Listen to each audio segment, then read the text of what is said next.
안녕하십니까 여러분. 와, 2021년도 1월 1일입니다. 여러분 믿겨지시나요?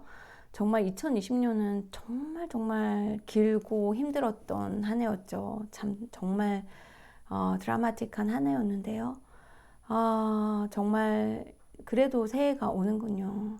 그런데 이제 새해에는 정말 이제 앞으로 미래지향적인 과거의 아픔은 잊어버리고 미래에 이제 어떻게 새로운 그 시대를 준비해 나가고 새로운 미래를 우리가 설계해 나가는지 그런 부분에 많은 브레인스토밍이 필요하다고 생각합니다. 그래서 새마음 새뜻으로 우리 북유럽 복지국가를 바라는 그런 북유럽 정치 토론 채널에서는 앞으로 우리가 설계하는 제가 이제 그 바라는 그런 사회가 어떤 사회인지 조금 더 구체적으로 말씀해 드리고 앞으로 또 우리가 나아가야 할 방향을 함께 설계해 보는 그런 좋은 방송들로 꾸려나갈 예정이니까요. 그 과정에서 여러분들이 많이 참여 부탁드립니다.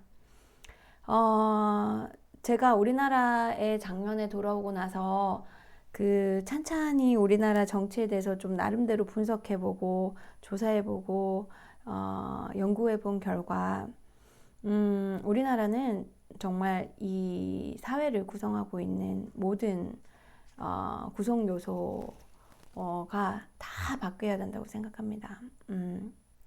여기 도표보시면 시민, 정치인, 제도, 언론, 그러니까 결국은 한 사회를 구성하고 있는 모든 구성원들이 다 바뀌어야 된다. 그러니까 뭐 사람이 바뀔 수는 없으니까 우리가 우리의 생각, 우리의 가치, 우리의 행동을 바뀌어야 되겠죠. 흔히 말하는 헬조선, 과연 헬조선은 누가 만들었나요? 누가 만들었을까요? 뭐 일부 정치인들 아니면 대통령, 언론인들, 공무원들, 아니면 우리 부모님 세대들, 우리 자녀 세대들? 아니죠. 우리 자신이 만들었죠. 우리 자신이 이 사회의 한 구성원이고 그 사회가 어떤 만들어지는 데는 모든 구성원들에게 책임과 또 권리가 있는 동시에 책임과 역할이 있는 건데 우리 모두가 이런 해일 조선을 만들었다라는 그런 반성으로 앞으로는 그럼 어떻게 다르게 할 것인가라는 걸 이제 서로 토론해 보는 과정이 필요한 것 같습니다. 그래서 정말 작게는 가정에서부터 그리고 주변 친구들, 주변 동료들, 이웃들 이렇게 옹기종기 모여서 우리나라가 당면하고 있는 문제에 대해서 토론해보고 우리가 실천할 수 있는 게 무엇일까라는 이런 토론 문화가 정착이 되고 널리 번져가고 그 작은 토론이 또 점점 큰 커뮤니티에서 토론이 되고 지역사회에서 또 중앙에서 토론이 되고 그런 식으로 번져간다면 분명히 우리나라는 전 세계를 리드할 K-팔러틱의 어떤 새로운 역사를 쓸 수 있지 않을까 저는 그렇게 생각합니다. 그래서 이제는 진짜 현재와 미래를 바라보는 과거에 얽매이지 말고 현재와 미래를 바라보는 당찬 계획과 실천이 필요할 텐데요. 여기서 시민부터 한번 시작을 해볼게요. 정말 시민들의 그런 사고방식도 다 우리가 바꿔야 합니다. 시민들은 그 정치를 그들만의 리그라고 착각하고 있습니다. 우리 일반 평범한 시민들은 정치인이 되면 안 되고 뭐 아주 뭐 좋은 대학 이제 우리가 소위 말하는 좋은 서울대, 연세대, 고려대 정도는 나와야 또 뭐 변호사 자격증이나 뭐 언론인이나 아니면 유명인 정도는 되어야 정치를 한다. 정치인이 돼볼 수 있다. 아니면 돈이 많거나 뭐 조직이 있거나. 그러니까 이런 식의 사고 방식은 본인들의 그런 책임을 회피하는 것뿐만 아니라 권리도 내던져 버리는 거죠. 정말 정치 선진국들을 보시면 대부분의 평범한 시민들이 정치인이 됩니다. 농민이 시민이 되기, 그 정치인이 그 국회의원이 되고요. 교사가 그 교육의 현장에 있는 교사들이 국회의원이 되고요. 심지어는 미국에서는 그 레스토랑의 바텐더 출신인 알렉산드리아 오카시오 코테즈 20대에 아주 가난한 그런 그 남미 계통의 여자분이 또 지금 가장 유명한 국회의원이 됐죠. 그런 식으로 시민들, 일반 시민들이 정치인이 됐을 때 그때서야 비로소 대의민주주의가 확립되는 거고 제대로 된 정치를 할 수 있습니다. 그래서 시민들 스스로를 낮춰버리고 자신의 권리를 던져버리고 정치라는 건 뭔가 누군가 아주 나보다 훨씬 어떤 대단한 사람들이 하는 그들만의 리그야. 나는 낄 수도 없고 그냥 수동적으로 바라만 보고 아니면 무관심으로 그냥 아유 정치 잊어버리고 그냥 나만 잘 살면 돼. 그런 사고방식을 가지고 정치에 전혀 무관심하다면 그 나라 정치는 절대로 선진 정치가 될 수 없습니다. 그건 확실한 거고요. 그래서 여러분 한 분 한 분의 시민이 정치인이 되시고 또 정치인이 되지 않더라도 그 정치에 적극적으로 참여하는 시민이 되어야 한다. 사실 이게 되지 않으면 우리나라는 선진 정치로 절대로 갈 수가 없습니다. 정치인조차도 우리는 숫자로 따지면 얼마 없어요. 인구 대비해서 그 국회의원 숫자도 굉장히 작은데요. 한 예로 스웨덴은 인구 1000만 명 정도밖에 안 되지만 국회의원이 349명입니다. 우리는 인구가 거의 5천만 명 정도 되지만 그 국회의원 수는 300명 정도밖에 안 되죠. 근데 독일은 우리보다 좀 많고 이제 709명이죠. 독일이 한 8천만 명 되나요? 그러니까 우리나라의 국회의원 수를 좀 늘리는 것도 좋은 것 같습니다. 이제 다만 국회의원들에 나가는 세금은 그대로 한 채 거기서 조금 알뜰하게 줄여서 얼마든지 뭐 한 600명 정도 만들 수 있다. 이제 이렇게 얘기를 하던데요. 저도 그것도 이제 하나의 좋은 방법이고요. 그러니까 정치인 수가 이렇게 극히 작은데 불구하고 이 우리나라의 모든 미래를 그들만의 리그에 맡겨버릴 것인가. 이건 정말 시민들의 무책임인 거죠. 그래서 시민들이 책임감과 주인의식을 가지고 정치에 적극적으로 참여할 때 그때 비로소 우리나라는 선진 정치국이 될 수 있습니다. 두 번째, 정치인들은 일단 제가 아까 얘기한 것처럼 평범한 시민들, 정말 시민의 고충도 알고 어떤 그 시민의 삶, 그런 다양한 삶을 많이 몸소 체험한 다양한 분야에서 정치인들이 나와야 하는 거죠. 그래야 그 시민 전체를 대변하는 그런 대의민주주의로 갈 수 있습니다. 특정한 직업군이나 특정한 어떤 그런 기득권을 가지고 있는 사람들만이 정치에 들어간다면 그 정치는 국민 전체를 위한 정치가 아니라 기득권을 가지고 있는 사람들만의 정말 정치 노름이 돼버리는 거죠. 미국이나 한국이 약간 그런 식으로 돼가고 있는데요. 그거는 우리 시민들의 책임도 있습니다. 그래서 정치인은 일반 시민들, 이제 그 책임감을 가지고 있는 일반 시민들이 정치인이 되어야 한다. 그래서 여자들, 청년들 대거 정치로 몰려가야 합니다. 그래서 정말 우리 전체 인구에서 청년 수만큼 정치인이 이제 되어야 되고요. 여성도 마찬가지고요. 지금은 여성의 비율이나 청년의 비율이 여러분들 알아보시면 경악할 정도로 작습니다. 그러다 보니까 이 정상적인 정치로 돌아가지 않고 그걸 우리 시민들이 다 피해를 보고 있는 상황인 거죠. 그리고 정치인들은 어떤 특권 의식이나 그런 권력욕을 가지기 위해서 정치인이 되려고 하면 안 되고 정말 국민을 위해서 모든 공익을 위해서 희생한다는 정말 진정한 정치인의 마음을 가지고 들어가야 되고 그런 정치인들이 성공할 수 있는 그런 문화를 만들어 줘야 합니다. 그래서 뭐 정말 그런 권력을 누리기 위해서 말도 안 되는 이유로 정치인이 되는 그런 경우를 아예 없앨 수 있는 그런 문화를 만들어야 되겠죠.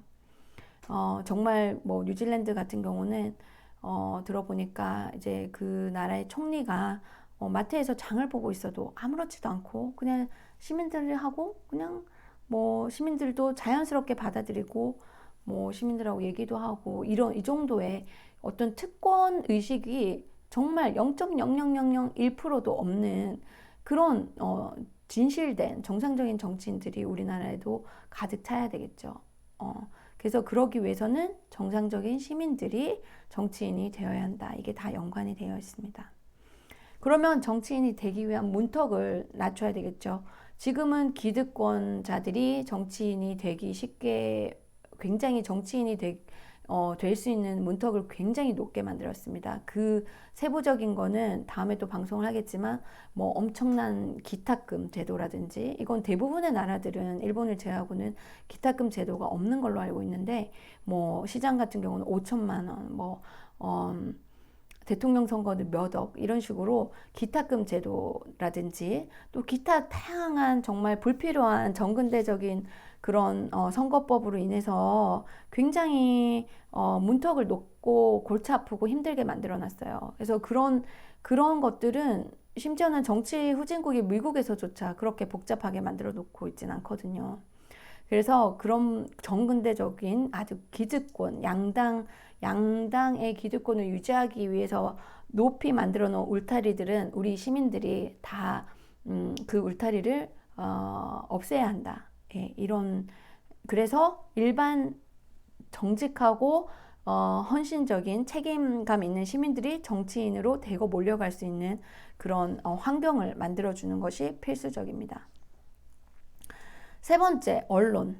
언론은 그 언론 같은 경우도 우리나라는 미국과 또 비슷하게 닮았더라고요. 그래서 언론이 특정 계층이나 그 언론의 이익을 대변하는 언론사와 연관된 그 이익, 뭐 광고주라든지 아니면은 그 언론을 소유하고 있는 뭐 사람들이라든지 그 뭔가 언론이 공익을 위한 언론이 아니라 사익을 위한 언론화가 돼버렸는데요. 대부분 이제 많은 분들이 공감하시더라고요. 그런 언론을 바로 잡을 수 있게 정말 진정성 있는 언론인, 내가 정의와 정의를 위해서 이 사회의 진실을 알리겠다라는 정말 언론인다운 그런 진정성 있는 언론인이 언론계를 이제 언론계에 많이 들어가야 되고 그런 진정성 있는 언론이 또 칭송받고 잘 이제 칭찬받는 그런 문화를 만들어야 되겠죠. 그러니까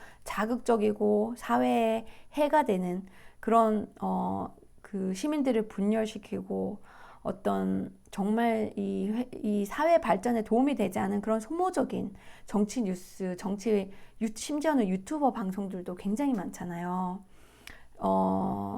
큰 방송국 이외에도 큰 방송국은 물론이거니와 그 개인 유튜버들도 보면 우리나라 정치 선진화를 오히려 거꾸로 가게 하는 국민들끼리 분열시키는 그런 가짜 잘못된 언론들이 굉장히 많습니다.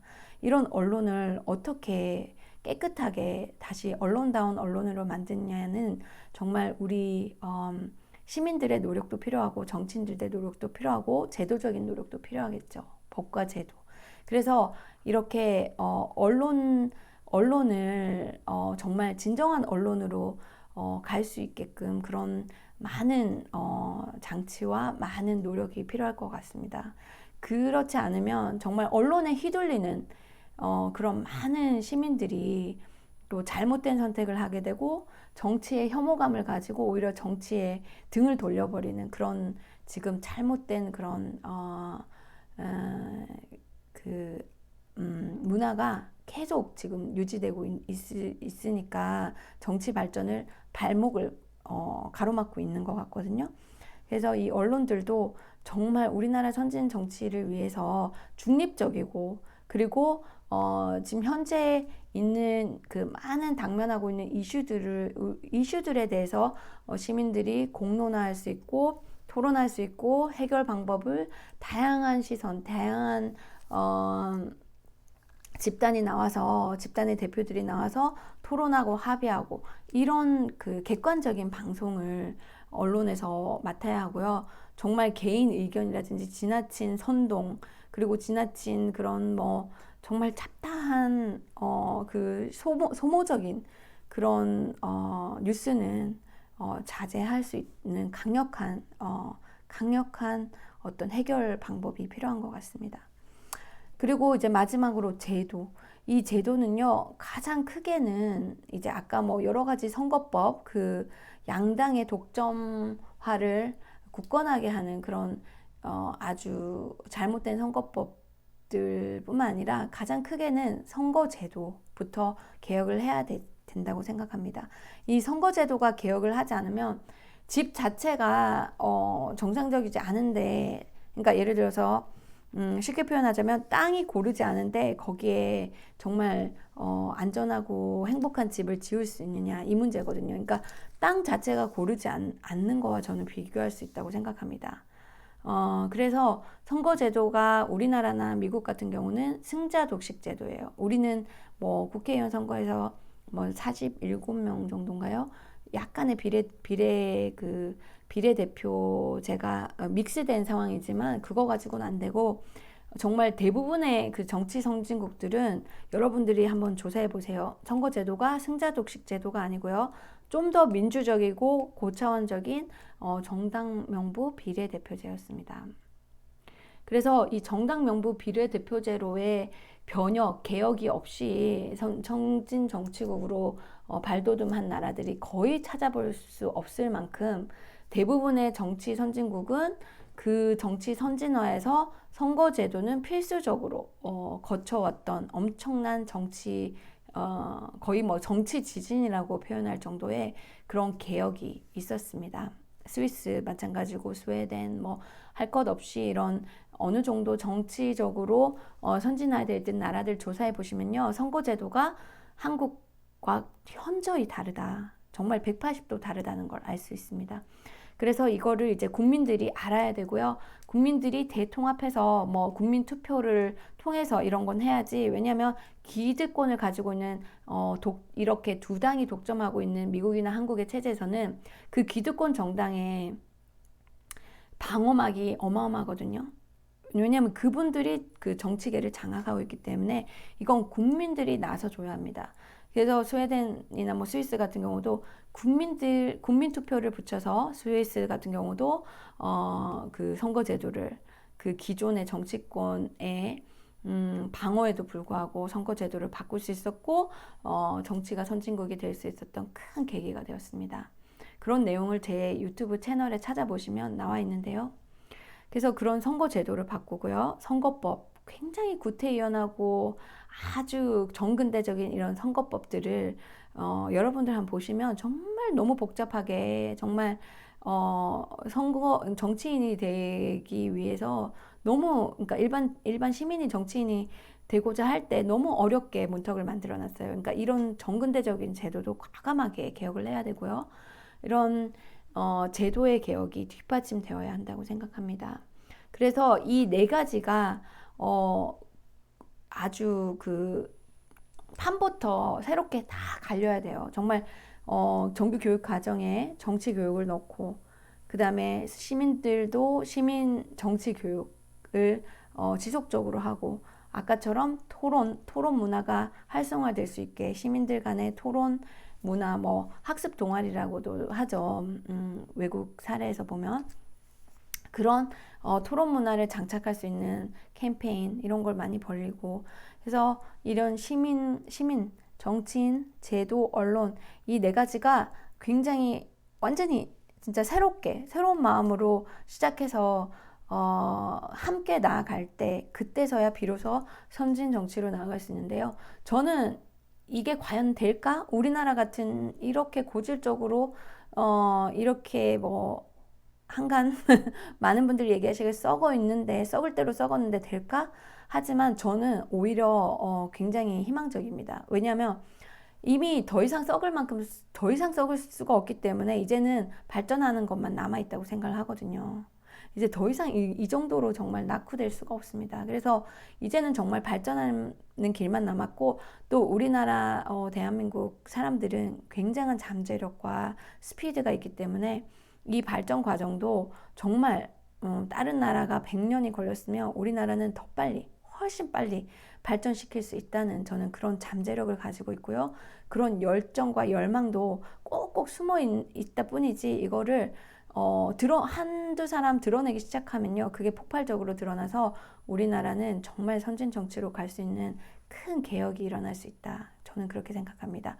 그 과정에서 분명히 논리적이고 실용적이고 합리적이고 대화와 타협을 통해서 폭력적이고 막 너무 무식한 그런 몰아붙이기, 밀어붙이기 이런 것이 아니라 정말 그 과정조차도 민주적이어야 진정한 민주화가 될 수 있습니다.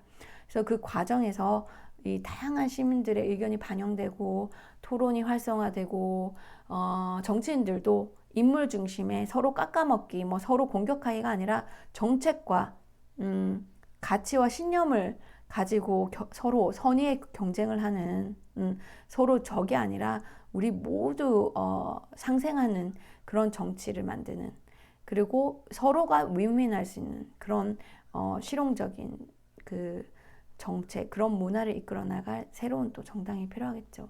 그 정당의 역할이 이제 제가 앞으로 추구하려는 그런 이제 K3인당의 뭐 이제 지금 대충 임시 이름을 만들어 봤습니다. K3인당이 이 모든 문화를, 이런 제도와 시민들의 의식, 그리고 정치인, 언론까지 이 모든 거를 이끌어가는 리더십을 발휘해야 된다. 리더가 있어야 그 좋은 방향으로 따라갈 수 있잖아요. 리더가 없이는 이게 또 막 어떤 방향으로 어디로 막 이렇게 혼란스러워질 수 있기 때문에 우리 새로운 정당이 만들어져서 이 선진 정치 방향으로 끌고 나가는 강력한 리더십, 그리고 그러한 블루프린트를 보여주고 그 사회적 합의를 일으키고 또 그런 쪽으로 강력하게 과감하게 끌고 갈 수 있는 그런 리더십을 보이는 정당을 만들어야 한다고 생각합니다. 그럼 오늘 1월 1일 여러분 너무너무 특별한 날인데, 오늘은 아무리 힘든 일이 있으셨어도 2020년도에 정말 희망을 잃지 마시고요. 그리고 우리 이제 개인의 삶을 개인만 이렇게 너무 막 개인이 꾸려서 정말 잘 살 수 있는 그런 건 한계가 있습니다. 우리 모두가 함께 힘을 합쳐서 좋은 사회를 만들 때 그 사회 안에 개인도 함께 행복해질 수 있고, 우리 이웃, 우리 가족, 우리 주변 사람들 모두가 행복할 때 우리 스스로도 진정한 행복을 누릴 수 있다고 합니다. 그래서 이제는 나 자신의 삶만이 아니라, 우리 가족의 삶만이 아니라 우리 이웃의 삶, 우리 나라 전체의 삶, 또 그리고 더 나아가서는 우리 지구의 모든 생명체와 우리 모든 사람들의 삶, 그리고 환경, 이 모든 것들을 종합적으로 어우를 수 있는 그런 통크고 멋진 그런 정치를 꼭 함께 할 수 있었으면 좋겠습니다.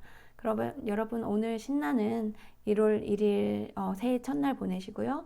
또 다음에 찾아뵙겠습니다. 감사합니다.